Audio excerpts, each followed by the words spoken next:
ಶ್ರೀನಿವಾಸ್ ಭರತ್ ಅವರ ಅಗಲಿಕೆ ವಿಷಾದದ ಸಂಗತಿ. ರಾಜಕೀಯ ಕ್ಷೇತ್ರದಲ್ಲಿ ಒಂದು ಧ್ರುವತಾರೆಯಾಗಿ ಸೇವೆಯನ್ನು ಸಲ್ಲಿಸಿದಂತಹವರು.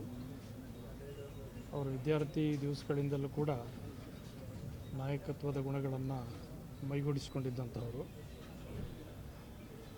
ಅವರು ಯಾವುದೇ ಹಿನ್ನೆಲೆಗಿಂತ ಹೆಚ್ಚಾಗಿ ಅವರ ಸ್ವತಃ ಪ್ರತಿಭೆಯಿಂದ ರಾಜಕೀಯ ಕ್ಷೇತ್ರವನ್ನು ಪ್ರವೇಶಿಸಿ ರಾಜಕೀಯ ಕ್ಷೇತ್ರದಲ್ಲಿ ಅನೇಕ ರೀತಿಯ ಸೇವೆಯನ್ನು ಸಲ್ಲಿಸಿದರು.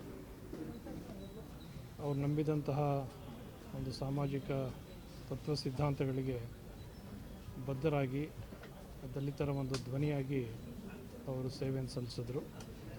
ಅವರು ಕೇಂದ್ರ ಮತ್ತು ರಾಜ್ಯ ಸರ್ಕಾರಗಳ ಸಚಿವರಾಗಿದ್ದಂತಹ ಸಂದರ್ಭಗಳಲ್ಲೂ ಕೂಡ ಶೋಷಣೆಗಳ ವಿರುದ್ಧ ಯಾವುದೇ ಸಂಕೋಚ ಇಲ್ಲದೆ ಧ್ವನಿ ಎತ್ತಾ ಇದ್ದಂತಹ ಒಂದು ಅಪರೂಪದ ರಾಜಕಾರಣಿಗಳು.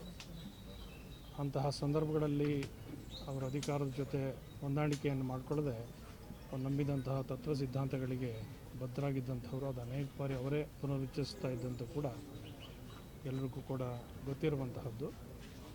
ಅವರು ಲೋಕಸಭಾ ಸದಸ್ಯರಾಗಿ, ವಿಧಾನಸಭೆ ಸದಸ್ಯರಾಗಿ, ಕೇಂದ್ರ ಮತ್ತು ರಾಜ್ಯ ಸರ್ಕಾರಗಳ ಸಚಿವರಾಗಿ ಅತ್ಯುತ್ತಮವಾದಂಥ ಸೇವೆಯನ್ನು ಸಲ್ಲಿಸಿದ್ರು.